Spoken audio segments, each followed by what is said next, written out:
네, 오늘 우리에게 주시는 하나님의 말씀 보도록 하겠습니다. 구약성경 다니엘서 5장 24절로 31절까지의 말씀입니다.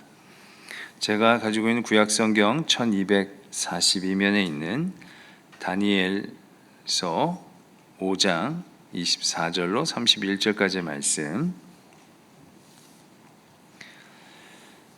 다니엘서 5장 24절로 31절까지의 말씀, 저와 여러분들이 한 절씩 교독드리도록 하겠습니다. 이러므로 그의 앞에서 이 손가락이 나와서 이 글을 기록하였나이다.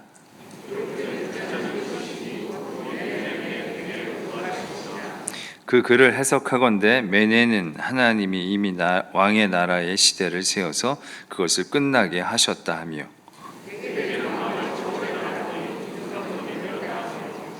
베레스는 왕의 나라가 나뉘어서 메대와 바사 사람에게 준 바 되었다 함이니이다 하니,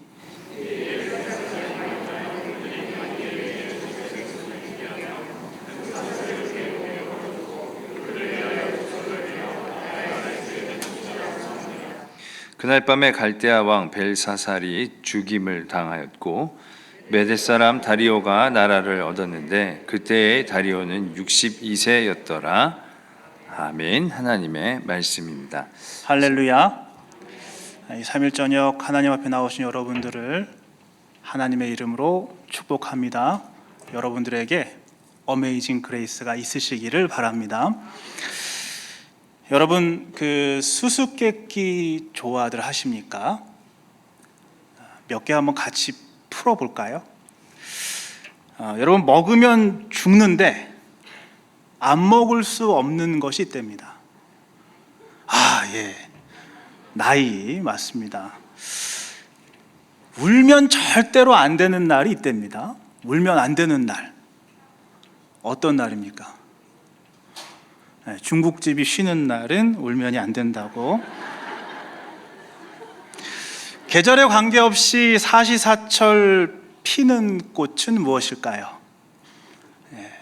썰렁한 유머에도 열심히 웃어주시는 여러분의 입술에 웃음꽃이 피는 줄로 믿습니다. 우리는 보통 이제 재미로 이런 수수께끼들을 합니다만은 고대 이야기나 소설 같은 것을 보면 수수께끼가 전혀 유머스럽지 않다라는 사실을 알 수가 있습니다. 대표적으로 가장 유명한 수수께끼가 스핑크스가 낸 수수께끼라고 하죠. 실존하는 생물은 아니지만 그 전설 속에 스핑크스라고 하는 괴물이 수수께끼를 내는데 그 수수께끼를 맞추지 못하면 잡아먹는다라는 것이죠.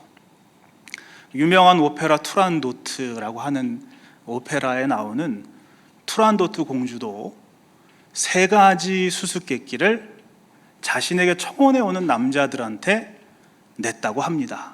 그런데 무시무시하게도 수수께끼를 맞추지 못하면 바로 사형에 처했다라는 것이죠. 오늘 말씀에 나오는 수수께끼도 매우 심각한 내용을 담고 있습니다. 어디 수수께끼가 있냐라면 오늘 말씀의 제목 메네메네 데겔 우바르신이라고 하는 이 말이 언어 유희로 이루어진 수수께끼다라는 것을 이야기하고 있는 것입니다. 처음 우리가 이제 이 말이 익숙하지 않은 말처럼 느껴지지만 우리는 성경을 열심히 읽는 사람들이기 때문에 상당히 이 말들을 어디선가 접해 본 적이 있습니다. 먼저 메네라고 하는 글자는 어디에서 접한 적이 있을까요? 여러분 잘 아시는 열 문화의 비유. 그 문화가 이 메네랑 비슷한 발음이죠. 그러니까 원어로 보게 되면 비슷한 말로 비슷한 글자로 이루어져 있다라는 것입니다. 또 데겔이라고 하는 말도 어디선가 들어본 적이 있으실 것입니다. 예수님께서 성전세 반세겔을 물고기 입속에서 꺼내서 내셨을 때 그 세겔이라고 하는 화폐 단위, 그 세겔이 바로 오늘 말씀의 데겔이라고 한다라는 것이죠.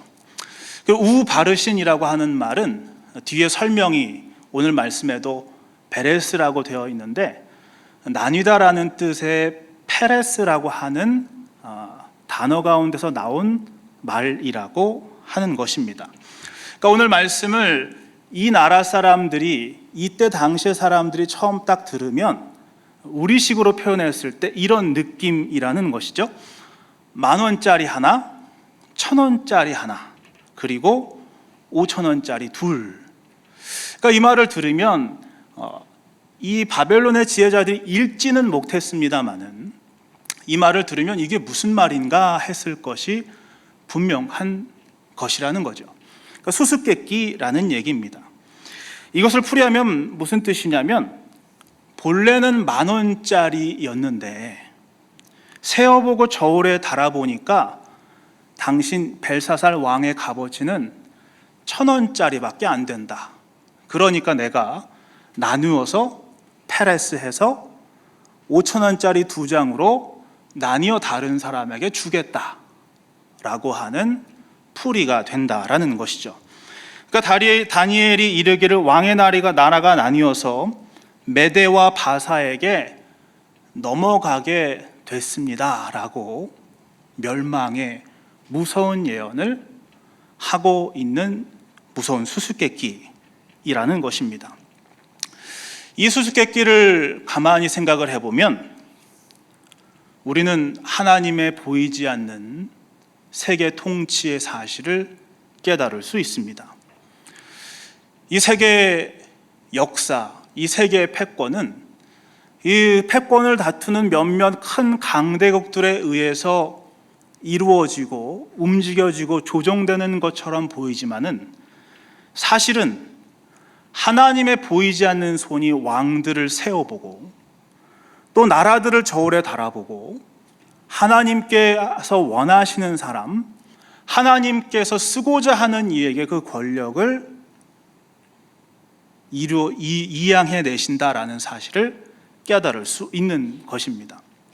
그러니까 우리 하나님이야말로 이 세계의 진정한 왕이시란 사실을 여러분 모두는 이 말씀 가운데서 깨닫고 믿으셔야 됩니다. 하나님만이 왕이십니다. 세상의 수많은 권력들이 우리를 둘러싸고 있을지라도, 세상에 수많은 힘 있는 사람들이 우리를 둘러싸고 있을지라도 하나님께서 우리 모두를 다스리고 계십니다. 하나님의 보이지 않는 손이 지금 이 순간에도 이 어려운 시대 가운데서도 역사하고 계신다라는 사실을 믿으시는 여러분 모두가 되셔야 됩니다. 그럼 오늘 말씀이 뜻하는 것은 결국 구체적으로 어떤 변화를 일으켰을까요? 이 멸망 예언, 메네메네 데겔 우바르신이라고 하는 이 말 뒤에 이어지는 30절과 31절에 있는 말씀을 보면 이렇게 기록이 되어 있습니다. 그날 밤에 갈대아 왕 벨사살이 죽임을 당하였고 메대 사람 다리오가 나라를 얻었는데 라고 되어 있습니다. 매우 짧은 두 구절로 이루어져 있는 말이지만 엄청난 변화를 담고 있죠. 바벨론, 당시의 거대한 제국의 왕이 죽어서 바벨론이 망하게 됐고 메대와 바사라고 하는 나라에 이 패권이 넘어가는 엄청난 변화, 그 변화가 이 두 절 가운데 기록이 되어 있는 것입니다. 그런데 가만히 성경 말씀을 읽어보면 예언의 내용과 실제적인 변화가 약간 좀 불명확하게 기록되어 있는 것처럼 보입니다. 앞서 말씀드렸다시피 페레스라고 하는 말은 나뉘다라는 뜻을 가지고 있고 그것은 페르시아, 바사와 같은 음을 가진 말이라고 말씀을 드렸습니다. 또 28절에 보면 메대와 바사 사람에게 준 바 되었다라고 기록이 되어 있고요. 또 그런데 31절 말씀 보면 메대 사람 다리오가 나라를 얻었다라고 기록이 되어 있는 것입니다. 이 짧은 한 문단 안에 이루어지는 말인데 나라가 자꾸 바사였다가 메대와 바사였다가 메대였다가 자꾸 이 한 문단 안에서 혼용되는 것을 볼 수가 있는 것이죠. 그럼 도대체 패권을 쥔 나라는 어디가 된단 말인가? 바벨론을 무너뜨리는 나라는 메대인가 바사인가, 아니면 메대와 바사는 같은 말인가, 여러 가지 생각을 해볼 수 있게 된다라는 것입니다. 이 말씀의 의미를 조금 더 명확하게 알려면 이 말씀에 숨겨진 주인공이 하나 있음을 알아야 됩니다. 여기 숨겨진 주인공, 여기 말이 드러나 있지, 정확한 단어로 드러나 있지는 않지만 우리가 충분히 예측해 볼 수 있는 여기 주인공이 한 사람 숨어 있다라는 것이죠. 누굴까요? 이방 나라의 왕 중에서, 성경에 기록되어 있는 이방 나라 왕 중에서 제일 유명한 사람이 한 사람 있습니다.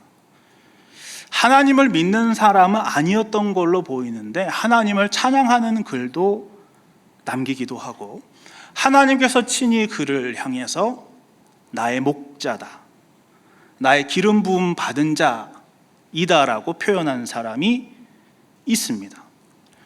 결정적으로 힌트를 하나 드리자면 다니엘서 1장에 다니엘의 연대가 기록되어 있는데, 거기 다니엘이 유다 왕 여호야김이 다스린 지 3년 되는 해에 바벨론에 잡혀가서 언제까지 있었느냐면 21절 말씀에 다니엘은 고레스 왕 원년까지 있었더라라고 기록되어 있는 말씀을 볼 수가 있습니다. 오늘 말씀의 주인공은 고레스입니다. 숨겨진 주인공은 고레스라는 것입니다. 다리오라고 하는 사람은 고레스의 다른 이름이거나, 혹은 고레스가 이 바벨론 지역에 세운 분본왕 같은 그런 개념이라고 볼 수가 있다라는 것이죠. 당시 이 지역에는 패권을 다투고 있는 나라가 세 나라가 있었습니다. 하나는 바벨론이었고, 하나는 아수르였고, 또 하나는 메대라고 하는 나라였습니다. 여러분들이 뒤에 선지서들을 읽으면서 쉽게 만날 수 있는 나라들입니다. 아수르는 북이스라엘을 멸망시켰던 나라이고, 바벨론은 남유다를 멸망시키고 지금 이 다니엘과 그의 친구들과 또 많은 이스라엘 사람들을 잡아갔던 사람입니다. 근데 메대는 중요하게 다뤄지지 않는 것 같습니다. 그냥 보통 메대와 바사 이런 식으로 기록되어 있는 것들을 많이 볼 수 있기 때문에 메대는 별로 비중이 없겠구나라는 생각이 드는데, 역사적으로는 메대가 상당히 큰 나라였다라는 것입니다. 적어도 바사라는 나라보다는 훨씬 더 큰 나라였답니다. 고레스의 어머니는 이 메대라고 하는 큰 나라의 공주였습니다. 그런데 어느 날 이 메대의 왕이었던 아스티아게스라고 하는 사람이 있었는데, 그 사람이 꿈을 꿨는데 고레스의 어머니, 그러니까 자기 딸이, 조금 실례스러운 단어지만 오줌을 싸는 것을 봤는데, 그만 그 여자아이가 오줌을 싸는 것이 얼마나 많았는지 중군동 전체가 그 오줌에 빠져서 허우적거리는 모습을 꿈에서 봤다라는 것이죠. 얼마나 회개한 일입니까? 근데 이게 무슨 뜻인가 너무 이상하니까 그냥 꿈이거꾸니 하지 않고, 너무나 이상하고 이상한 기분이 들어가지고 당시에 그 자기 나라의 메대의 술사들에게 물어보니까 이 공주의 몸에서 나올 아이가 중군동을 지배할 지배자가 나올 것입니다 라는 말을 들었던 것이죠. 여러분 어디서 많이 듣던 스토리 같지 않습니까? 여러분 삼국유사에 보면 삼국을 통일한 김춘추의 아내였던 문희도 언니 보희에게서 꿈을 하나 사서 김춘추랑 결혼해서 왕후가 되었다라고 하는 이야기가 있는데, 그 꿈 내용이 뭐냐면 서라벌을 오줌바다로 만드는 그런 꿈이었다라는 것이죠. 그러니까 여러분, 어린아이들이 오줌 싸는 꿈을 꾸고 이불에 실례를 하면 절대로 혼내서는 안 되겠습니다. 장차 나라를 얻을 아이구나. 그래서 옛 어른들이 지도를 그렸다라고 하는 표현이 매우 정확한 그런 표현이 아닐까 하는 생각을 해보게 되는 것입니다. 하여간 이 공주에게서 난 손주가 중근동을 하게 될 꿈을 꾸었다고 하면 이 할아버지의 마음이 사실은 기뻤어야 되는데 아스티아게스는 굉장히 고약한 사람이라서 전혀 기뻐하지 않았습니다. 왜냐하면 자기 친손자가 이 중분동을 지배해야 되는데 외손자가 지배하게 된다라고 하는 그런 꿈을 꾸니까 몹시 기분이 나빴다는 것이죠. 그래서 어떻게 하냐면 차마 딸을 없애지는 못하고 그 지역에서 가장 형편없었던 약소 국가에 시집을 보내버립니다. 그 약소 국가의 이름이 바사, 페르시아였던 것이죠. 이 이야기 가운데 수많은 우여곡절이 있지만 결국 고레스는 메대의 왕자로 크지 못하고 바사의 왕이 되는 사람이 됩니다. 바사의 왕이 되고 나서 자기 어머니를 쫓아내고 고약한 일을 했던 자기 외할아버지를 공격하게 되죠. 힘을 모아서 당시의 바사와 또 메대의 반란 세력들이 힘을 모아서 메대를 점령하는, 그래서 메대와 바사를 통일하는 왕이 된 사람이 바로 고레스라고 하는 사람입니다. 그리고 이 고레스가 힘을 이와 같이 두 나라를 통일하는 엄청난 힘을 얻고 나서 바벨론을 이제 점령하러 떠나기 시작했다라는 것이죠. 바벨론을 이 고레스가 어떻게 점령했는가? 성경하에 등장하는 수많은 성들이 있는데 여러분, 여리고성이 굉장히 난공불락의 요새였다라고 하지 않습니까? 그런데 바벨론 성은 이 여리고성하고는 비교할 수 없이 엄청난 요새였다라고 역사가들은 기록하고 있습니다. 성벽의 높이가 약 100m,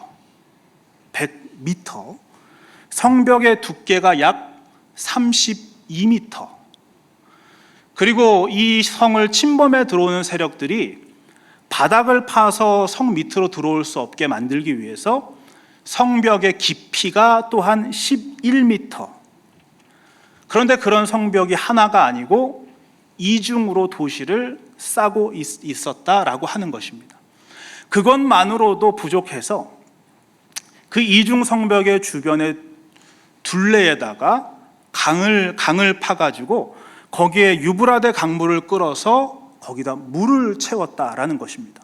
완전히 고립된 성, 난공불락의 요새가 된 것이죠. 출입을 할 때에는 청동으로 된 문을 내렸는데 그 청동문이 내려가야만 성 안으로 들어올 수 있고, 청동문이 올라가면 성 안으로 그 어떤 사람도 들어올 수 없는 철옹성을 이 바벨론 사람들이 만들어 놓고 있었다라는 것입니다.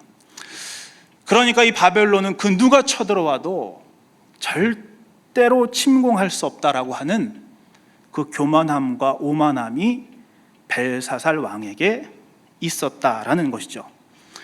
고레스라고 하는 애송이 하나가 어찌저찌 운 좋게 메대까지는 점령했을런지 몰라도 이 바벨론 성에는 발끝 하나도 들이지 못할 것이다, 그렇게 자신만만했던 벨사살은 고레스가 쳐들어온다는 소식을 듣고도 귀족들을 모아놓고 잔치를 벌이고 있었던 것입니다. 한참을 놀다 흥이 안 나니까 더 흥을 돋구기 위해서 예루살렘 성전에서 가지고 온 여호와 하나님의 그릇을 가져다가 부어라 마셔라 하면서 금은 동철로 만든 신들을 찬양하며 아주 참람된 행동을 그가 했다라는 것이죠. 그것을 자신의 유의와 자신의 능력과 자신의 오만 방자함을 드러내는 도구로 삼았다라는 것입니다. 말씀대로 이 교만은 패망의 선봉이 될 것입니다. 그러므로 하나님께서는 그 벨사살 왕을 그냥 두지 아니하시고 커다란 손가락을 보이사 그에게 그들은 알 수 없는 메네메네 데겔 우바르시라고 하는 글자를 쓰게 하셨다라는 것입니다. 그것을 보고 나서야 자신의 연약함을 깨닫고 자신의 부족함을 깨닫고 그는 즐기던 얼굴빛이 변하고 무릎을 덜덜 부딪힐 정도의 두려움에 빠지게 된 것입니다. 그때서야 그는 잔치를 그치고 도대체 이 일이 무슨 일이냐 알아보기 시작하게 된 것입니다. 그럼 도대체 그날 밤에는 무슨 일이 있었을까요? 고레스는 쳐들어오고 벨사살은 자신의 오만방자함을 드러내면서 하나님의 여호와의 그릇들로 하나님을 모욕하고 있었던 그날 밤, 바로 그 하룻밤 사이에 어떤 일이 벌어졌느냐 하면 역사가 헤로도토스가 이런 글을 남겼습니다. 고레스가 바벨론에 쳐들어오기 위해서 유브라데강 상류를 지나는데 그만 아끼던 명마를 그 강에 빠뜨렸다라는 것이죠. 무슨 계획이 있어서 그랬던 것이 아니고 그 강을 건너서 그냥 단순히 내려오는데 자기 아끼던 명마를 그만 잃어버리고 마니까 이 사람이 너무나 화가 났던 것이죠. 메대와 바사를 통일한 왕이었기 때문에 그에게는 힘이 있었습니다. 그의 군대는 능력이 있었습니다. 그러니까 그는 강을 향해서 명령을 내립니다. 이 강에 물줄기가 흐르지 못하도록, 이 물줄기가 약해지도록 이 강을 흩어놓아라. 그러니까 이 헤로도토스가 기록하기를 360갈래로 흩어놨다라고 기록을 했습니다. 그러니까 원류를 그때 당시의 기술로는 다 해치지 못했다고 할지라도 상당수 세류를 만들어서 흩어버리니까 원류의 흐름이 약해지고 물의 수위가 낮아지게 되는 것입니다. 근데 바벨론 성을 쳐들어가려고 그 앞에 가보니까 바벨론 성 주변에 그 유브라데강 물을 끌어다가 물을 이렇게 채워놓지 않았습니까? 평소 같으면 거들떠도 볼 수 없는 그런 성읍이었는데 이 고레스가 왔을 때에는 물의 수위가 낮아져서 그만 그 성벽에 하수구가 드러났다라는 것이죠. 그러니까 이 사람들이 특공대를 보내가지고 하수구를 통해서 벨사살 왕을 죽여버렸습니다. 그러니까 그는 하룻밤 사이에 죽임을 당한 왕으로 이 성경과 역사 가운데 기록되게 된 것이죠. 계획해서 그런 게 아니라 우연히 그러한 일들이 일어나게 됐습니다. 무슨 얘기를 하려고 이렇게 긴 얘기를 했느냐면 역사는 하나님이 움직이시는 것이라는 사실을 분명하게 여러분 가운데 보여드리고 싶었기 때문입니다. 여러분, 세계사를 보면 사람이 계획하고 준비해서 이루어지는 것보다 우연히 되는 일들이 상당히 많은 것을 발견하게 됩니다. 사람이 아무리 잘나고 아무리 똑똑해도 자기가 계획한 대로 필연적으로 이루어낼 수 있는 일은 그다지 많지 않습니다. 그러나 세상 사람들은 우연이라고 말하고 세상 사람들은 어떤 행운이 있었다라고 말하지만 하나님께서 달아보시고 재어보시고 세어보셔서 하나님이 원치 않는 인물은 내리시고 하나님이 원하는 인물은 세우시고 드러내 보이게 하시고 그를 하나님의 도구로 삼으신다라는 사실을 볼 수 있는 것입니다. 메네메네 데겔 우바르신이 뜻하는 바로 그 말씀처럼 말입니다. 그 사람이 이방 사람이고 혹은 적국의 대장이었을지라도 하나님이 쓰시겠다고 하면 고레스는 나의 목자요 고레스는 나의 기름 부음 받은 자가 되게 된다라는 것이죠. 오늘날 우리가 살아가는 이 시대도 하나님께서 만들어 가십니다. 하나님께서 이루어 가십니다. 하나님의 보이지 않는 손이 우리를 간섭하시고 섭리하시고 통치하실 때에 그 보이지 않는 손을 기대하시는 여러분 모두가 되셔야 됩니다. 그런데 오늘 말씀에서 우리가 꼭 짚고 넘어가야 할 중요한 것이 한 가지가 더 있습니다. 뭐냐면 이 변해가는 세상 가운데 이 변해가는 세상은 결국 하나님의 뜻대로 하나님의 통치대로 될 것인데 우리 그리스도인들은 무엇을 해야 하느냐라는 것입니다. 우리 그리스도인들은 어떤 사람, 어떤 역할을 할 수 있겠느냐라는 것을 분명히 보실 수 있어야 됩니다. 다니엘은 바벨론의 셋째 가는 자리에 있었고 고레스 왕 원년까지 있었기 때문에 이후에 이스라엘이 겪게 되는 포로의 귀환 사건이라든지 그 이후에 이스라엘 사람들이 누릴 수 있었던 회복의 역사라고 하는 모든 것들이 바로 이 다니엘의 영향력에서 있지 않았겠느냐라고 하는 그런 해석을 할 수 있는 것입니다. 그래서 에스라 1장 말씀을 보면 바사왕 고레스 원년에라고 하는 말로 시작을 하면서 무슨 말씀을 하냐면, 바사왕 고레스가 말하노니 하늘의 하나님 여호와께서 세상 모든 나라를 내게 주셨고 나에게 명령하사 유다 예루살렘의 성전을 건축하라 하셨나니 이스라엘의 하나님은 참 신이시라 라고 하면서 너희는 이제 너희 나라로 돌아가서 성전을 건축하라는 명령을 내리게 되는 것입니다. 그러면서 제일 먼저 한 일이 무엇인 줄 아십니까? 바로 그 벨사살 왕이 희롱했던 여호와의 성전에 있었던 그 그릇들을 숫자 하나하나 빠지지 않냐고 다 세어서 그 이스라엘 백성들의 손에 들려서 자기 나라로 돌아가도록 했다라는 것이죠. 그러므로 사랑하는 여러분, 변화해가는 시대에, 변화할 수밖에 없는 시대에, 결국 하나님의 뜻대로 이루어질 이 시대에 우리 그리스도인들이 해야 할 역할이 분명하게 드러나는 것입니다. 다니엘 같은 사람이 있어야 됩니다. 우리 가운데 하나님의 일들을 이루어내고 하나님의 일들을 말하고 하나님의 영에 충만한 다니엘 같은 사람이 세워져야 하는 것입니다.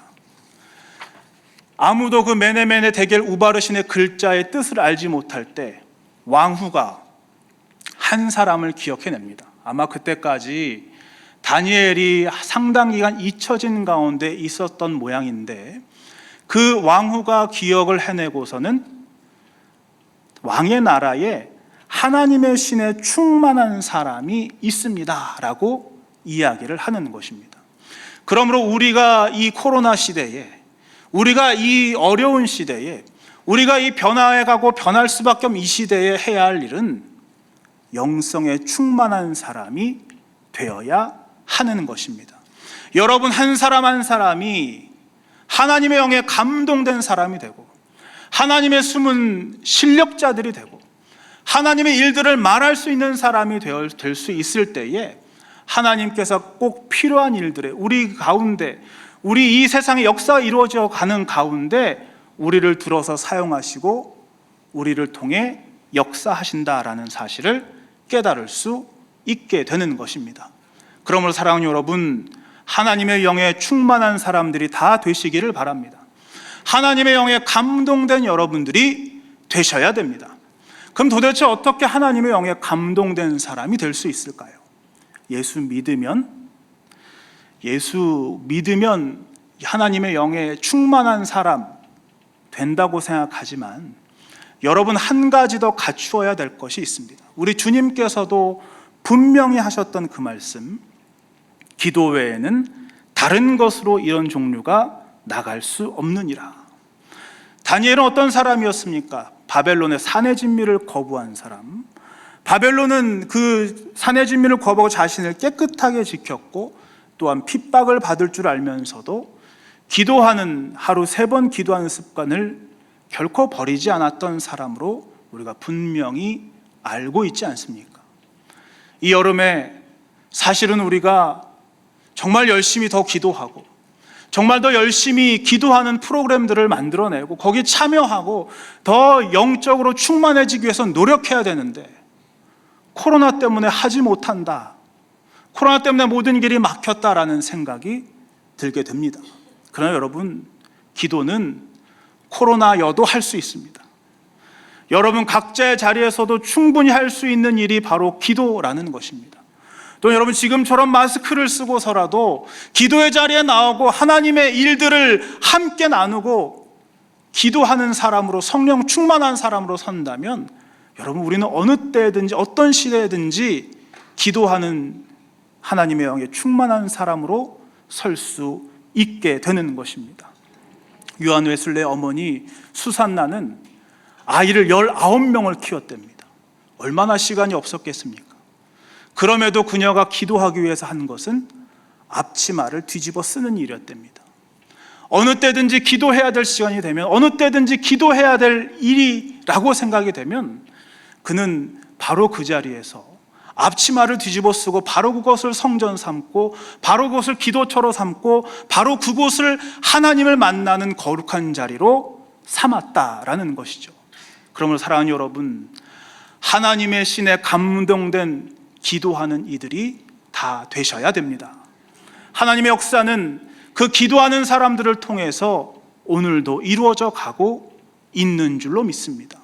하나님께서는 지금 이 순간에도 고레스 같은 사람을 준비하고 계시고, 하나님께서는 이 순간에도 벨사살 같은 사람을 내려가게 하시고, 하나님께서는 지금 이 순간에도 다니엘 같은 이가 언제 내 말을 전할까 기다리고 계십니다. 바로 여러분들이 그 일들을 해내는 사람, 바로 여러분과 여러분의 자녀들이 하나님의 영에 충만한 사람들이 다 되셔야 됩니다.